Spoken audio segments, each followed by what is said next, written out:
I'm on the Pingree Park Road, and I have a dead body. They did find a body. What? It was one clean cut very deeply into his neck. From left to right. Scott, in our minds, was the victim of a random act of crime, which doesn't happen in Greeley. The only thing that could have kept him from performing with us is if he was deathly ill or if, he wasn't with us anymore. There was a surveillance camera, and that showed a man driving Scott's car. That was the mystery man. They knew it wasn't Scott. We, at that point, found a Kevin Dean Eastman. I've never even seen this dude you guys are calling Scott. You took Scott up there, didn't you? You and Heather took Scott up there. Kevin was in an on-again, off-again relationship with Heather. There was a domestic violence history between the two. I believe it was her right side of her face was really beaten up, like really bad. It was black and blue. Her wrist had been broken. She never called police to report him missing or dead. Everybody thought that she had something to do with this. She continued to go to work. She continued to go shopping, continued to get her nails done. Let me help this man get to the bottom of this case. Please keep Heather safe.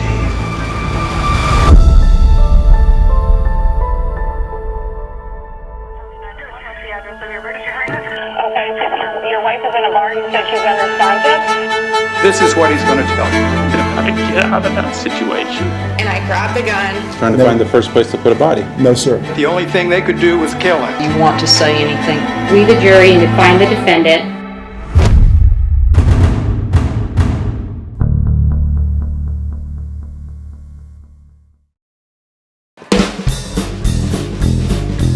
All right, y'all. We are the movers and shakers. Scott and Sessions on the trumpet. What Scott brought was not only the amazing trumpet, but it was his character and his boyish humor. And Mr. Scott Sessions right here, ladies and gentlemen. He loved the fellowship that we had on stage. He just got caught up in the music, and the music actually just drives the beat. There was always passion in everything Scott did, especially when it came to music. That was his love, that was his life. He loved playing taps for veteran services. Scott's love for God, Scott's love for country, Scott's love for people. When he played that rendition of Taps, you could tell it really came out in what he was feeling in his heart at the time that he played it.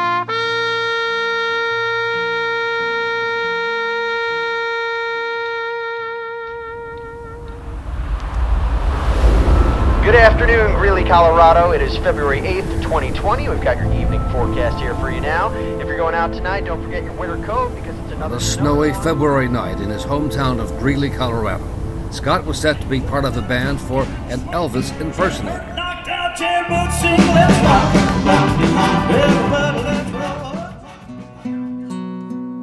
It was just getting closer and closer to showtime, and he wasn't there. And so, the show must go on, and, during halftime, we're all going, I wonder where Scott's at. Everybody's texting, everybody's calling, nothing going on. Knowing Scott, the only thing that could have kept him from performing with us is if he was deathly ill, or if, he wasn't with us anymore. At the time it was snowing pretty consistently that morning. A snowplow driver was driving in the area of Pingree Park, which is approximately 40 to 50 miles to the north. I'm on the Pingree Park Road at the Monument Gulch exit, and I have a dead body. Okay, we'll get help on the way. Are you able to provide any details? Well, there was a tree on fire, and I went up to put it out. And he's laying next to it. Okay, and do you believe he's beyond any help? Yeah, he's definitely passed away. It was the body of Scott Sessions. Mr. Sessions' body was heavily burned. It was charred, wrapped in a blue blanket and some plastic, and it was secured with duct tape. It was crushing.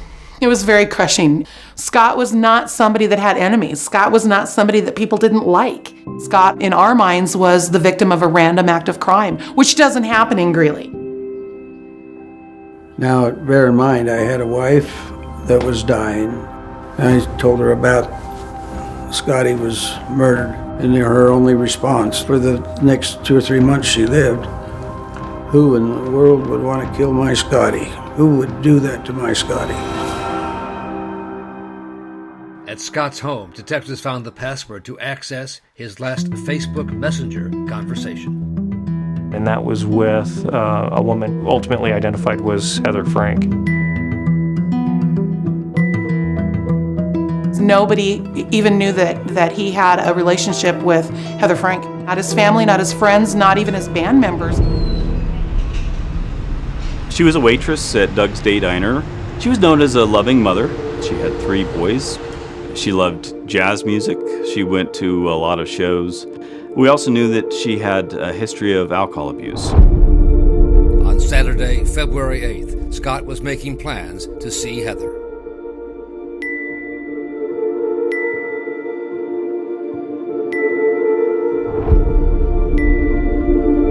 This was the first major break in our case, was that he had gone to Heather Frank's house, and that was the last known contact.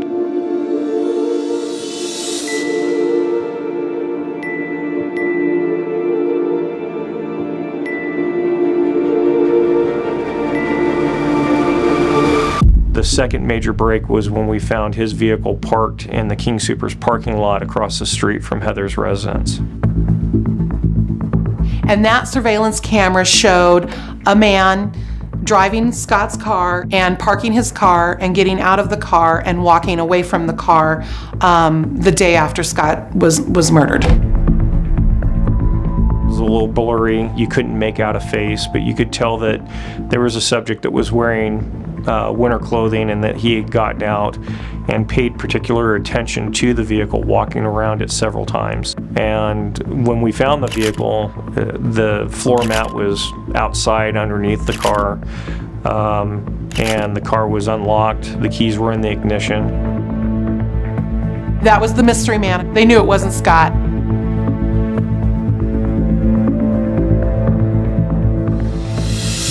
We ended up putting up a surveillance camera on a light post in the cul-de-sac facing towards her apartment, and we, at that point, found a vehicle that belonged to Kevin Dean Eastman. Kevin was in an on-again, off-again relationship with Heather. They found that there was an arrest warrant out of Denver Police Department where Kevin had abused Heather, and so they already knew that he had an arrest warrant. They found out that there was a domestic violence history between the two. He was an oil field worker. Everybody speaks highly of him. They think that he's a very nice guy. But when alcohol's involved for Kevin, things change. Cell phone data indicated that Heather and Kevin were at the apartment when Scott arrived. That was the last known contact that we had with Scott that night. 3 cell phones were pinging at that same address for a very long time. That tells us that all 3 were there, and since Scott is missing, that's the concern, that something happened at that address. We started putting together a theory. The theory was either Kevin or Heather got him to her apartment to where he was ambushed. The following morning, we had surveillance video that showed Kevin Eastman's car traveling to and from the area where the body was located. So we had them being the last people to likely see Scott alive, and then we had information connecting them to the body being dumped in the mountains. The surveillance now on Heather's apartment was 24/7 as both she and Eastman came and went. Heather was very much a suspect. She never called police to report him missing or dead. She went shopping. She got her nails done. She acted as though nothing had happened for several days after a man was brutally killed inside her home. And reported on time at the diner where she worked. Her boss noticed that she was definitely distraught and just not put together like she normally would be. And ultimately, we applied for arrest warrants for first-degree murder for Kevin Eastman and Heather Frank. The plan was to arrest both of them the following morning. We had seen Heather walking out of the apartment carrying a coat. She appeared that she was unsteady on her feet, and Kevin was following right behind her. She voluntarily got into the passenger seat of Kevin's vehicle. They never returned.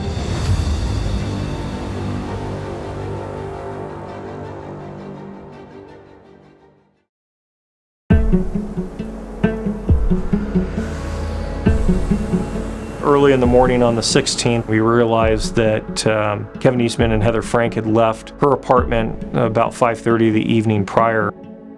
Police had put a tracker device on his car, and it showed Eastman drove out of town to a farm belonging to a friend, Troy Bennell. A sheriff's deputy was dispatched first thing the next morning.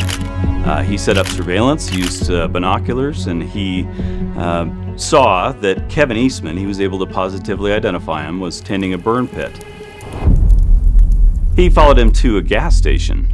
And the detective was obviously wondering where Heather Frank was because she wasn't in the car. And saw that he was filling up gas cans. And that's when he decided to make contact with Kevin Eastman and arrest him. That's where he's got the water already set up there. When he was arrested, he had a large knife on his person. He also had, what they eventually find in his pockets, were 2 spent .22 shell casings. Okay. My name's Justin. I'm going to shake your hand quick. Nice to meet you. Sorry that you're in those handcuffs. Go ahead and have a seat for me. We were at that time still trying to figure out where Heather Frank was. Stuff like that. So when was the last time you actually saw Heather? It was yesterday. Okay. Did you guys do anything fun for the 14th for Valentine's Day? No, because we had a disagreement on the 13th. Yeah, but I asked her to marry me. And she said, there's no way she can marry me. Okay. How did that make you feel?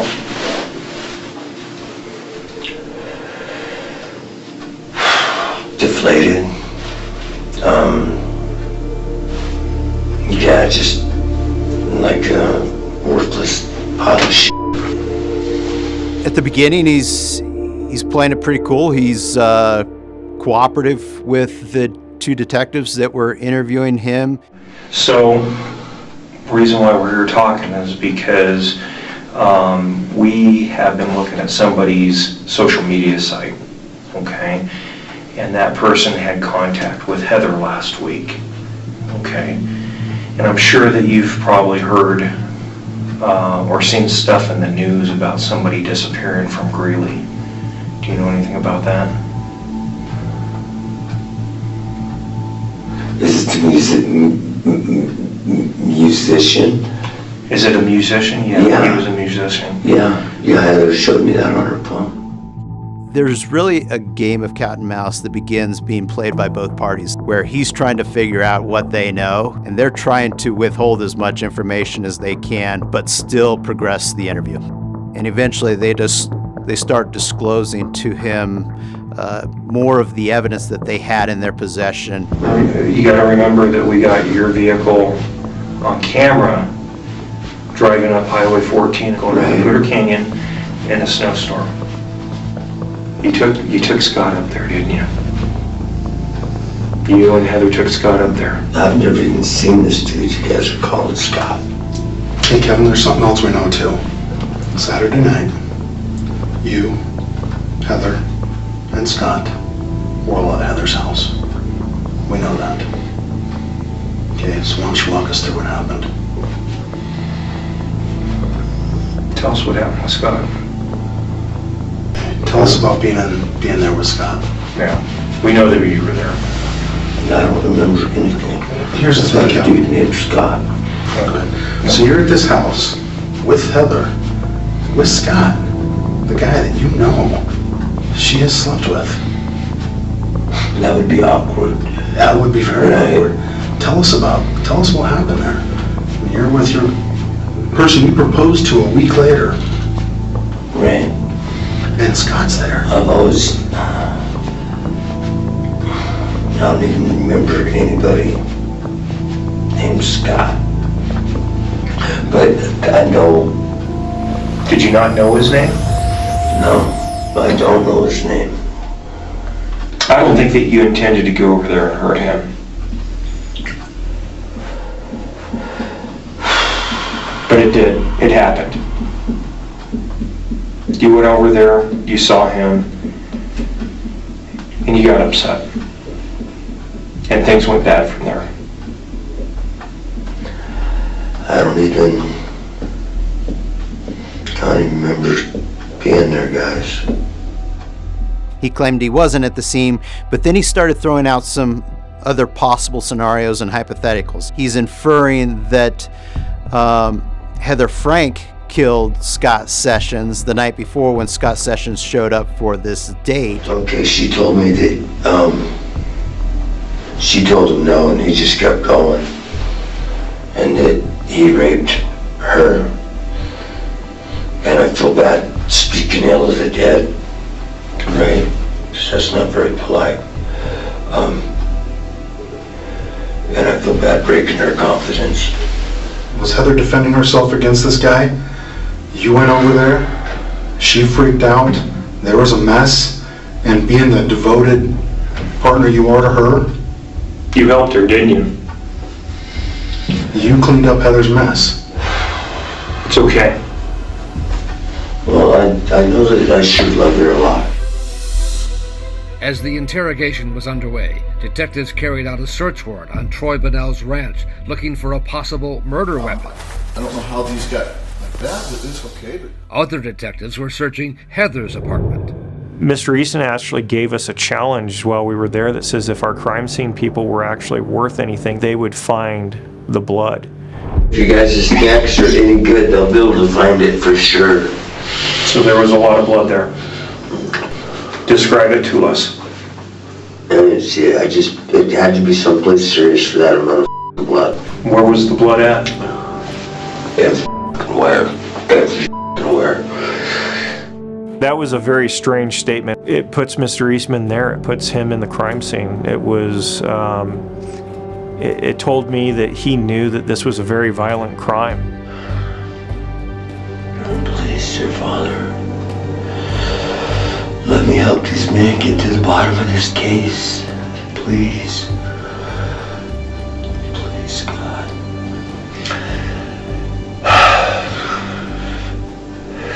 Please keep Heather safe.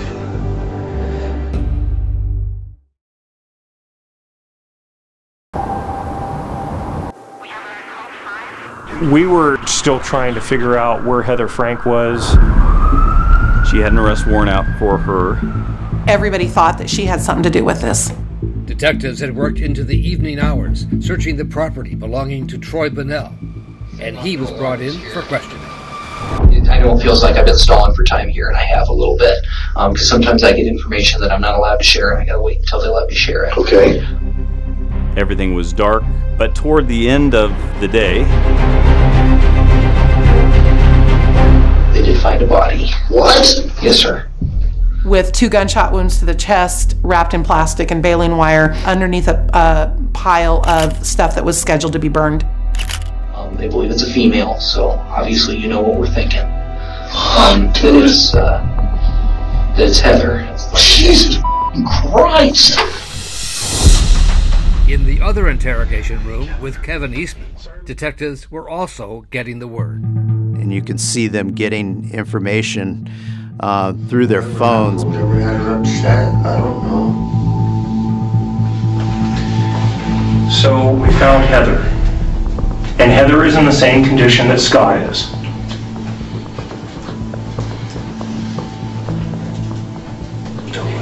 All right, Kevin, Heather's dead. You know she's dead. Scott's dead. Heather can't be dead. You need to start talking to us. He was upset that he thought that we were playing games with him. That's not fucking fair. God! I'm trying to be cool about it, man. That's punching below the belt, guys. Give me a second.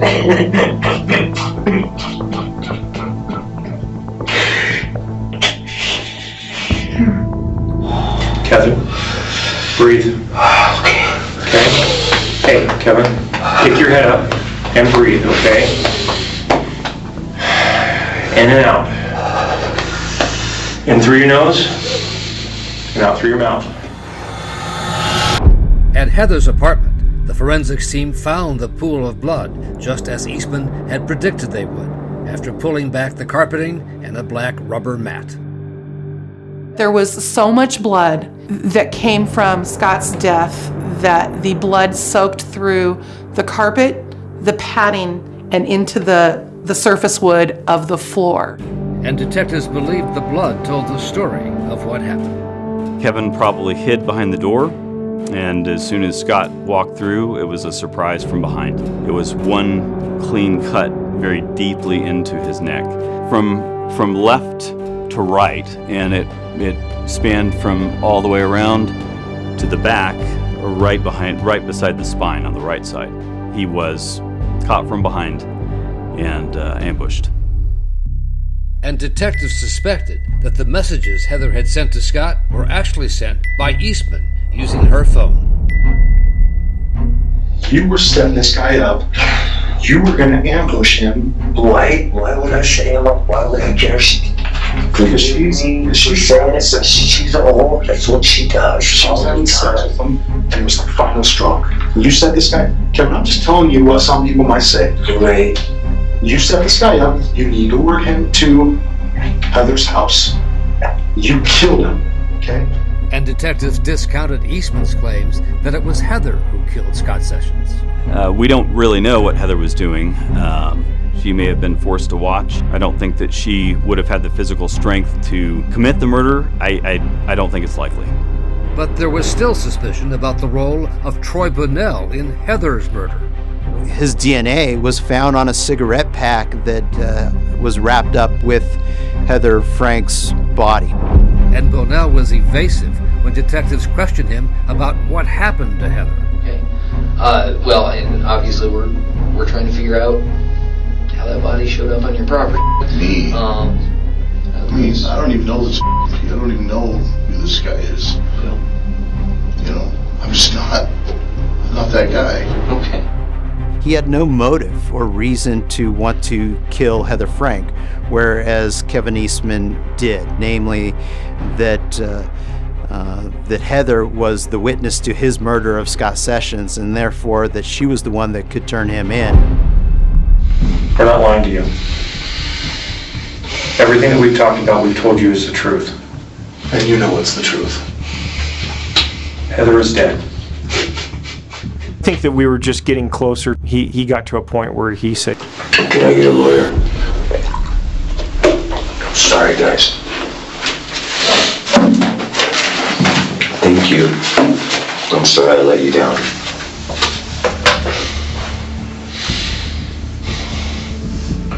My life's over no matter what, guys. And we had to stop the interview at that point. Larimer County investigators arrested Kevin Dean Eastman on Sunday. He was booked on suspicion of first-degree murder and tampering with a deceased human body. That's when we realized it definitely wasn't a random act of crime. Scott was taken from this world in an act of jealousy, vengeance, hatred.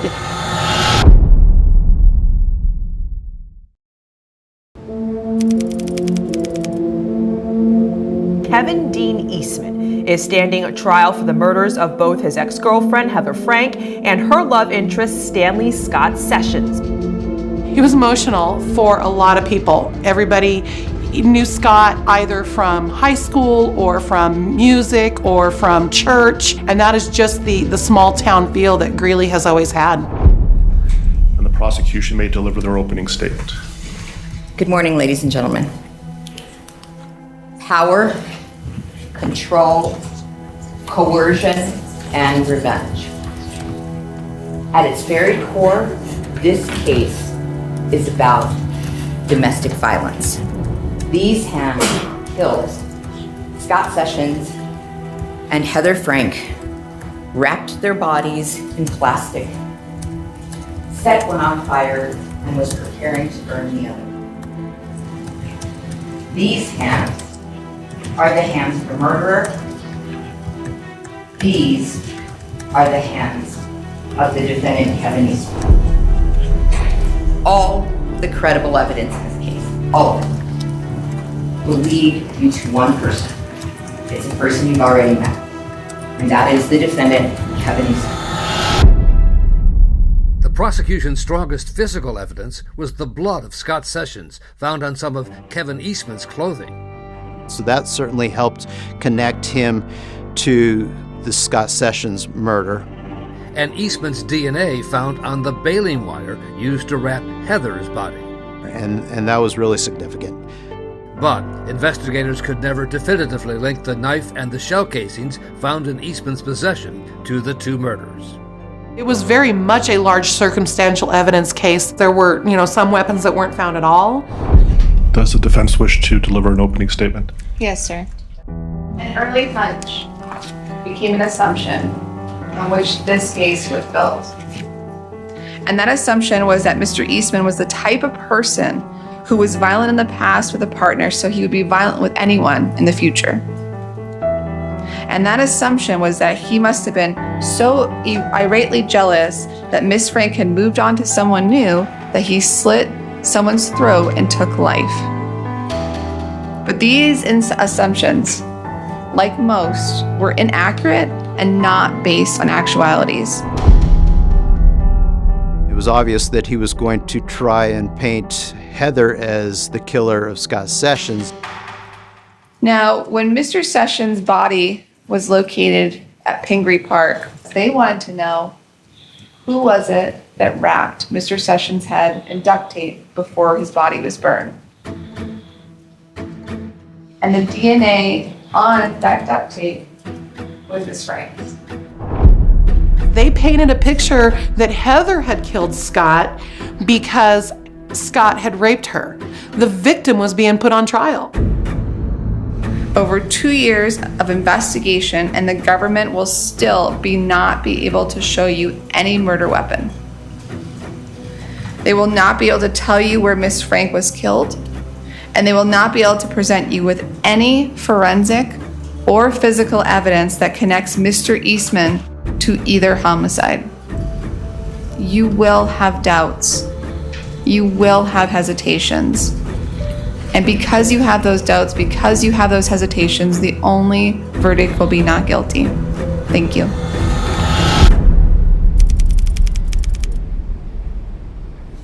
Good morning, Mr. McLaughlin. Good morning.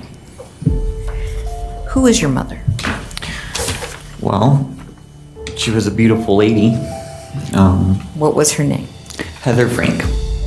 Alex McLaughlin was called as a witness to the abuse his mother suffered at the hands of Kevin Eastman.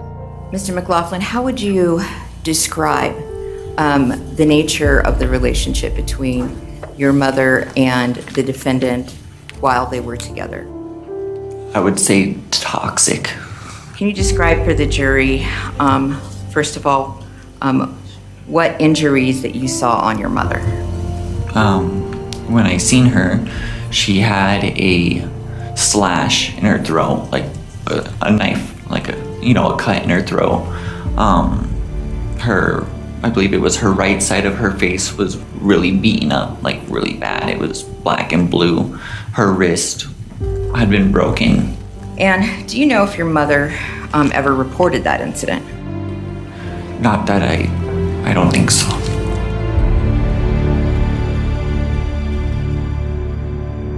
A friend of Heather's, Anthony Velarde, recalled a text message he received from Eastman. The messages pretty much said that he was married to Mrs.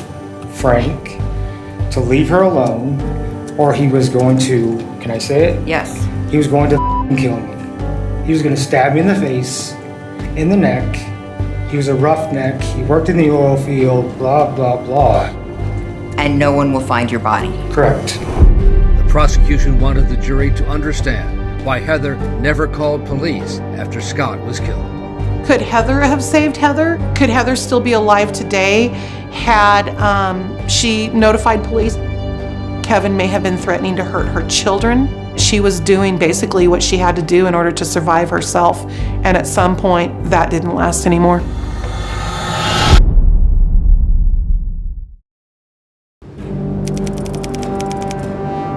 We are live in the Kevin Dean Eastman trial out in Colorado. On the stand right now is Troy Bonnell. Heather Frank's body was found on his property. So it becomes a question of what exactly was his involvement in all of this?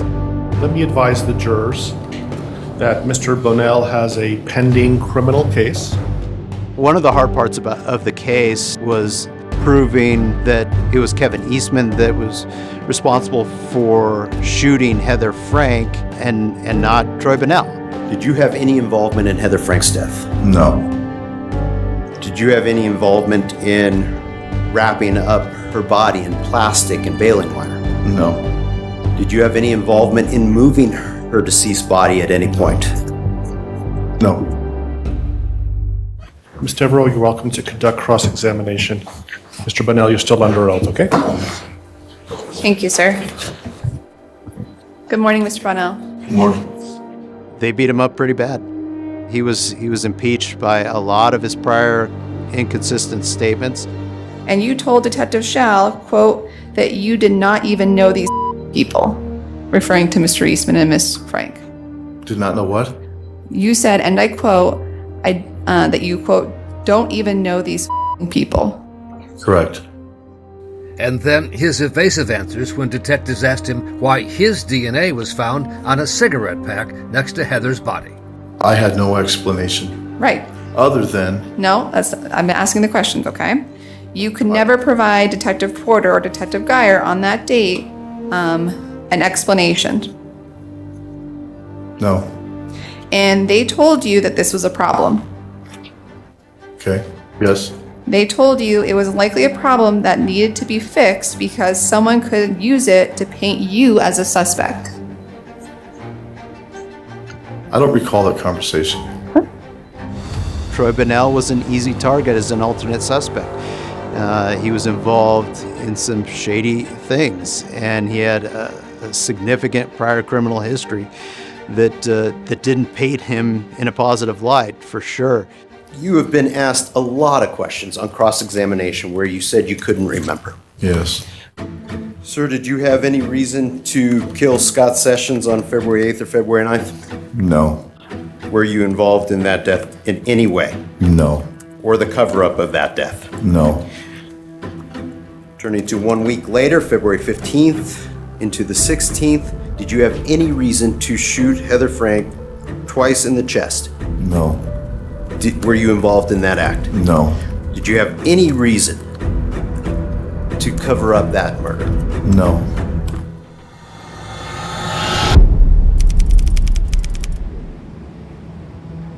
Kevin showed almost no emotion most time when during testimony. When he would walk into the courtroom, sometimes he would smile at his defense team, but he, for the most part, showed no emotion at all throughout the entire trial.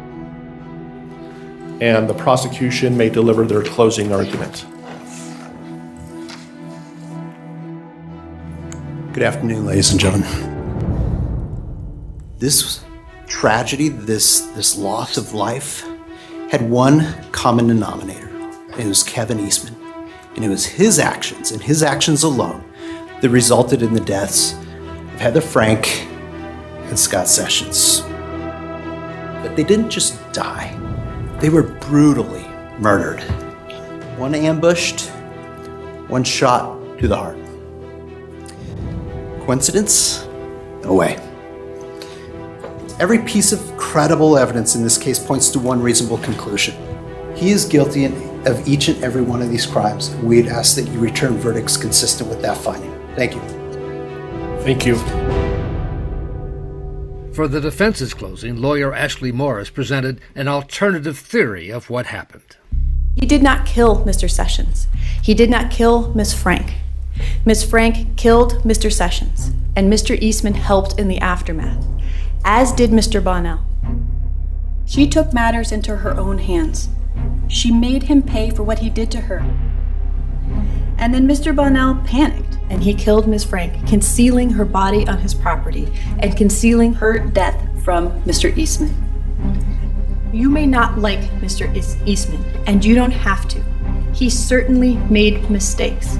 He's been abusive in the past, and he owns that. You don't have to condone what he did in the aftermath. You don't have to condone his prior abuse. But you cannot let these feelings interfere with your decision in the case. The prosecution has not been able to answer the essential questions in this case: the who, what, when, where, and how for each of these homicides. Therefore, I'm confident that you will find Mr. Eastman not guilty of killing Mr. Sessions and killing Miss Frank. Thank you.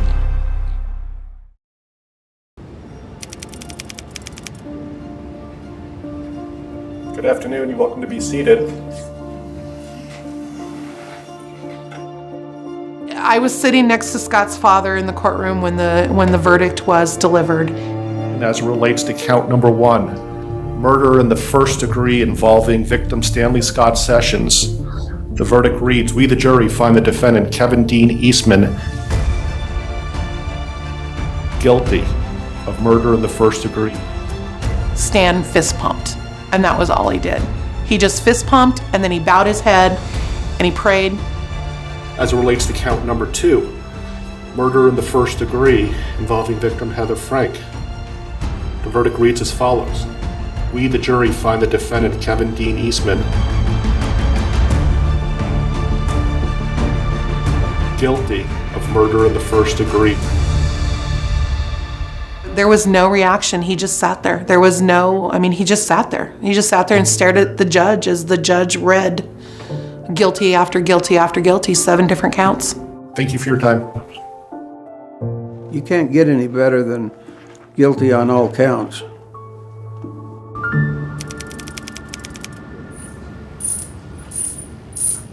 All of the jury members came back for sentencing the next day, even though they had no role and they didn't have to show up, which is incredibly unusual.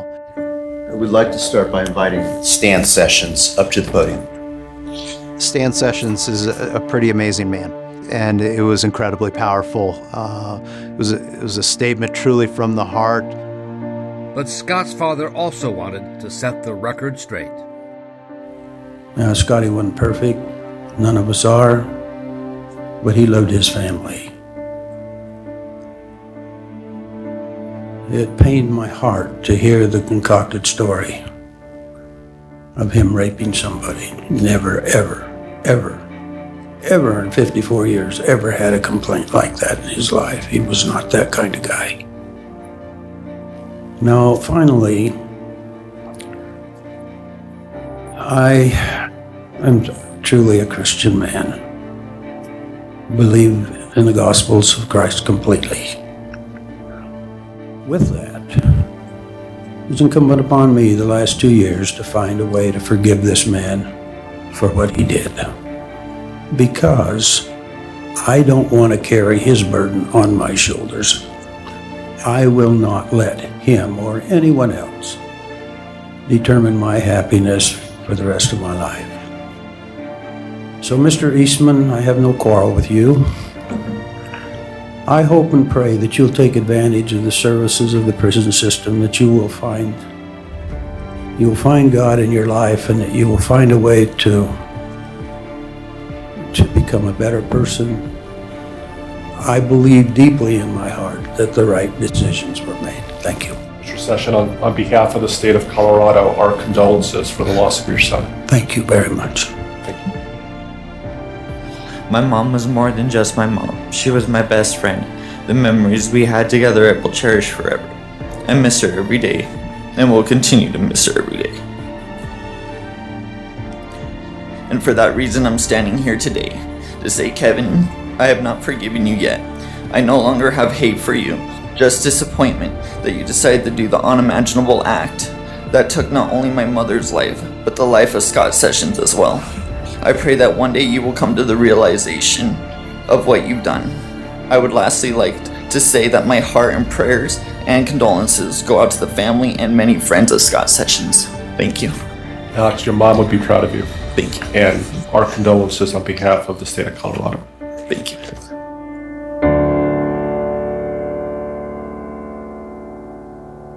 Scott Sessions was a gifted musician.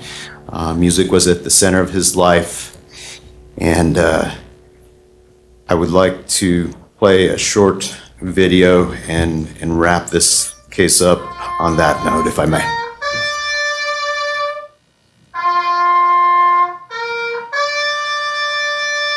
There wasn't a dry eye in the courtroom. Everybody was crying. It was a way to say, we honor you too, Scott, from his own lips.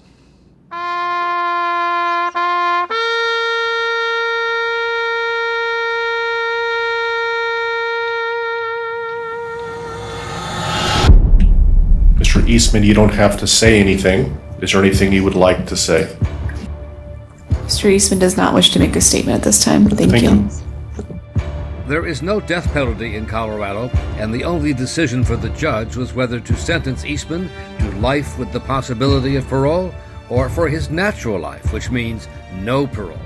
You were going to spend the rest of your natural life in prison based on your vicious acts of violence, jealousy, and control, and the taking of 2 precious lives, and thereafter disposing of their deceased bodies in such a disrespectful manner. That's why you're going to spend the rest of your life in prison. We are in recess. Good luck to you. All we could do here is lock him up, keep him away from ever doing it to anybody else here. But he's got his big trial coming. He's going to have to meet his maker on this.